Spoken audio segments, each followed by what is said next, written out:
মৌসুম প্রায় শেষের দিকে এলেও কুড়িগ্রামে এখনো মাঠেই আছে প্রায় অর্ধেক ধান। প্রচণ্ড গরমের কারণে ঠিকমতো কাজ করতে পারছেন না কৃষি শ্রমিকেরা। বিরূপ আবহাওয়ায় ধান কাটতে শ্রমিকদের বাড়তি মজুরি দিতে হচ্ছে নাটোরের কৃষকদের। কুড়িগ্রামের চলতি বোরো মৌসুমে 1,17,000 হেক্টর জমিতে ধানের আবাদ হয়েছে। এখন ধান কেটে তোলা হচ্ছে ঘরে। তবে প্রচণ্ড গরমের কারণে আশানুরূপ গতিতে ধান কাটতে পারছেন না কৃষক শ্রমিকরা। অন্যান্য বছর এই সময়ে ধান কাটা শেষের দিকে এলেও এবার এখন পর্যন্ত কাটা হয়েছে 56 ভাগ। কৃষকরা জানিয়েছেন মাসখানেক ধরে তাপমাত্রা থাকছে 35 ডিগ্রি সেলসিয়াসের উপরে। এর মধ্যে অতিরিক্ত গরমে 3 কৃষি শ্রমিক মারা যাওয়ায় সবার মধ্যে তৈরি হয়েছে আতঙ্ক।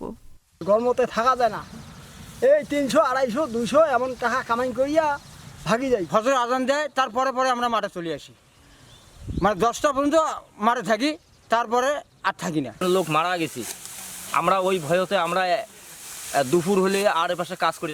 কৃষি বিভাগ বলছে তীব্র গরমের কারণে কৃষকরা ভোরে ও বিকেলে মাঠে কাজ করছেন।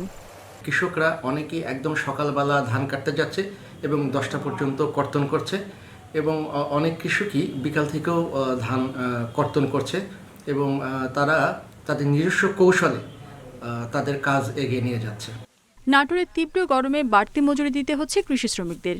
কৃষকরা জানিয়েছেন গতবার যেখানে বিঘা প্রতি খরচ ছিল 13 থেকে 14,000 টাকা, সেখানে এবার খরচ হচ্ছে 17 থেকে 18,000 টাকা পর্যন্ত।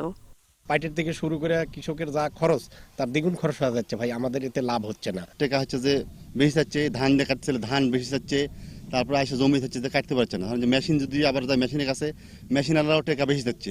বাড়তি খরচ পোষাতে ধানের ন্যায্য মূল্য নিশ্চিতের দাবি জানিয়েছেন কৃষকরা। রেশমি নন্দী, ইন্ডিপেন্ডেন্ট নিউজ।